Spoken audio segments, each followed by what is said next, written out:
Hola a todos, mi nombre es Pablo Ferreirós, soy doctor en marketing y tengo el placer de presentaros dentro de nuestro máster en marketing y dirección de comunicación y marketing dentro de la Universidad Politécnica de Valencia, la especialización y el máster en neuromarketing.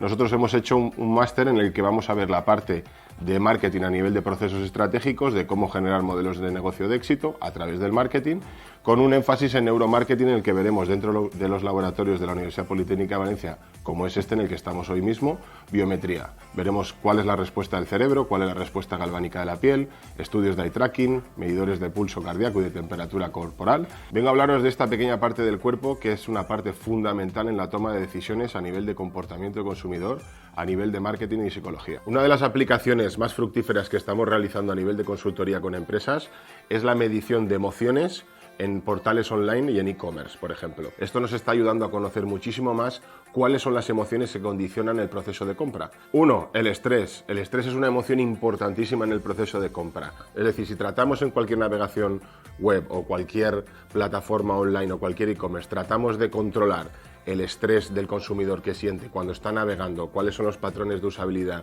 de navegación, qué es lo que está sintiendo en el momento de la compra, aumentaremos las posibilidades de la compra. Y dos, la confianza. Debemos tratar de mantener la confianza del individuo en el proceso de compra lo más alto posible.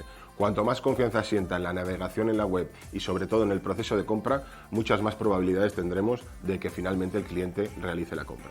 Veremos por primera vez en la historia que podemos medir las emociones en los consumidores. Podemos saber qué piensan, qué sienten, ponerle nombre a esa emoción y ponerle un número, una intensidad. Por tanto, tenemos un conocimiento del consumidor que nunca hemos tenido hasta ahora y todo esto hace que en el marketing vivamos tiempos totalmente increíbles. Así que os invito a conocer más sobre nuestro máster en nuestra página web, que seguramente la veréis por aquí debajo, inscrita, y encantado de recibiros en el próximo curso académico que comenzaremos en octubre del año que viene.